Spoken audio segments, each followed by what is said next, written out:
Hey guys, what is up? Derek from B.O.M here with another round of bomb bites, feasting upon the words of Christ. We do it one bite at a time.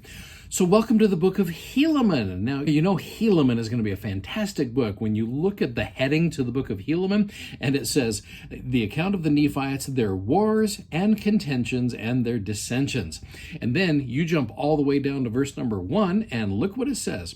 It says, now it came to pass in the commencement of the 40th year of the reign of the judges over the people of Nephi, there began to be a serious difficulty among the people of the Nephites. This is going to be a great book when you've got wars, contentions, dissensions, and difficulties. As I was reading through this morning, I just thought, the year 2020 could very easily be described as, now not necessarily wars like physical battles going on, because even enemies are social distancing right now, at least where we're at. But you've got wars of words. You go to social media, you want to talk about wars going on, wars of opinions. Joseph called them the tumult of opinions. And so you got those wars, you have dissensions, you have contentions, and serious difficulties. In fact, what I'd like you to do, will you go through and just do this kind of as a quick little overview, just getting storyline quickly, and I'll help you with that afterwards. But I want you to go through and just skim through chapter 1. Okay, you can break it up. I don't care how you do it, but I want you to look for similarities to the year 2020. And you're going to see, I read it this morning, and I just thought, holy cow, there's so many similarities to what is going on in the year 2020, at least in the kind of preliminary stages here. I hope it doesn't go completely through to what chapter 1 is all about, but just go through really quickly and just see what you can find, and we'll come right back and we'll talk about a little bit of it. All right, so let me give you a quick little rundown of what you just read. In fact, you'll appreciate this. We're going to do it melodrama style. I think you'll appreciate this. All right, so we're going to start with Helaman 1, 3 through 7. You've got Pehoran who dies. Now, you can feel free to make all of these sounds. You can do them internally or as a family. Go for it. That's fine. Pehoran dies, which is sad because Pehoran was a true hero. Like I said, why don't we have more people named Pehoran in the church? I don't know. I love Pehoran. So he dies, which makes it an election year. Oh dear, here we are in 2020, an election year. You know how crazy that can get. So he has many sons, 3 of whom are Pehoran Jr., Paankai, and Pecumeni. They, you can tell he's, with the Book of Mormon, you got the matching names. People do that. They all wanted to take his place on the judgment seat. So this is where you've got all of a sudden the parties going on. His son Pehoran is chosen to be the new governor. Say yay, that's exciting because Pehoran's a good dude.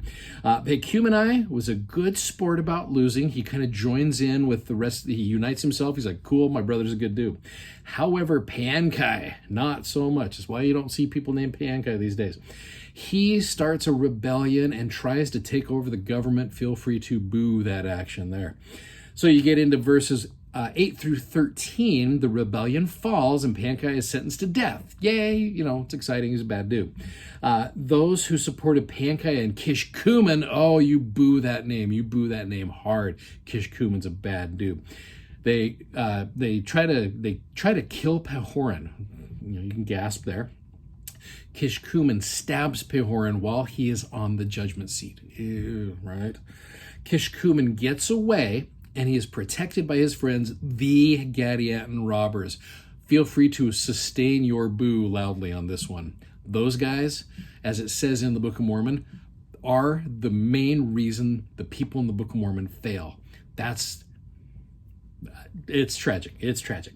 Okay, so now Helaman 1, 14 through 34, Pecumeni becomes the new governor. Okay, a huge Lamanite army attacks Zarahemla, and during the battle, Pecumeni is killed. It's a tragic story. After much fighting, the Nephites win back Zarahemla and drive out the Lamanites. Yay! Okay, so that's a good little story there. So as I was reading chapter 1, I noticed something. The first 13 verses are filled with contention and war and intrigue and all kinds of just horrible stuff going on. And you know what's interesting? The Lamanites are nowhere to be found. This is all the Nephites fighting amongst themselves. The Lamanites don't even come into the story until verse 14. And there's an interesting principle here, because as the Lamanites go in and they want to attack Zarahemla. Nowhere in the Book of Mormon have they gone in for the main center of the Nephites' strongholds. As we saw in a lot of the war chapters, they were going for a lot of the outlier cities that are out there. They went right for the capital. They went right for the center city, right where the government head is right there, because they saw that the Nephites were fighting amongst themselves. And it's like, oh, we don't even need to try that hard. There is this civil war of words and just, treason going on there. And the Lamanites are like, man, this is way too easy. So I wrote this in my notes right here. It just says, while the Nephites are distracted with internal struggles, the enemy comes in and attacks their capital city, the center. Historically, the Lamanites have always attacked the outlier cities. And there's got to be a little lesson for us there. You think about it. I think there are times where we war amongst ourselves so much, whether it's with our families or whatever it is. And Satan really doesn't have to try that hard. He's just like, look, you're opening this door for me. Because the Nephites, and it's interesting in this chapter, they supposed, in fact, in verse number 18, it says there was so much contention and so much difficulty in the government that they had not kept sufficient guards in the land of Zarahemla. For they had supposed that the Lamanites durst not come into the heart of their lands and attack that great city, Zarahemla. And then you got this dude named Coriantumr, who is a bad dude. He's the one who is leading the Lamanite army right now. It says that they came upon the inhabitants of the city, and their march was with such exceedingly great speed that there was no time for the Nephites to gather together their armies. The next verse talks about how they did slay everyone who did oppose them. And as he did this, his heart took courage that he went out against all the land. Once they got Zarahemla, he went after the entire land. And the Nephites did not have time. They were living comfortably, just kind of fighting amongst themselves. This is where you start seeing the pride cycle start to come in, and it goes through the book of Helaman in so many different ways. We'll talk about that in a future episode here. But that fighting amongst themselves. So that's where I look at, I think we really need to give Satan less of a chance at our families by working together and not contending with one another. Like I said, the first several verses here, it's just the Nephites fighting amongst themselves, which makes them an easy prey for the adversary to come in. That's why we've got to make our homes fortified and make sure that we take the time to fortify our homes and our lives to the point where when the adversary takes courage, because at the end of the story, it's kind of nice. There, you got Moroni, the son of Moroni, is able to ward off and fight off these guys. Down in verse number 30, it says, it came to pass that Moroni, the son of Moroni, did head them in their retreat, and did give them battle, insomuch that it became an exceedingly bloody battle. Yea, many were slain, and among the number were slain Coriantumr was also found. Yea, and what they did is they were able to get their city back. So one of the things I put in my notes here, it says, if we are to retake our strongholds,